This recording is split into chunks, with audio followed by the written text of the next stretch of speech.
कराची में लापता होने के बाद पसंद की शादी करने वाली लड़की दुआ जहरा के वालिद ने सिंध हाई कोर्ट से रुजू कर लिया है। दुआ जहरा के वालिद ने दरखास्त में मौक़िफ़ इख्तियार किया है कि दुआ जहरा और जहीर अहमद की 17 अप्रैल को होने वाली शादी गैर कानूनी करार दी जाए। इसी मुतालिक मजीद डिटेल्स देंगे डॉन न्यूज़ के नुमाइंदे शफी बलोच से। शफी बताएगा दरखास्त में मजीद क्या इस्तदा की गई है दुआ के वालिद की जानिब से।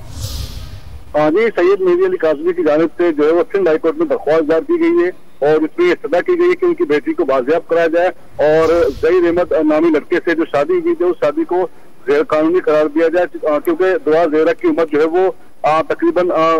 14 से 15 साल है, लेकिन उन्हें जो है वो 18 साल उम्र जाहिर करके इसकी गैर कानूनी शादी की गई जो कि गैर कानूनी है और इसके खिलाफ कार्रवाई की जाए और अदालत से उनके वालिदैन को जो है वो कानूनी जो है वो तहफ़्फ़ुज़ फराहम करने की भी इस्तदा की गई है और साथ ही साथ एक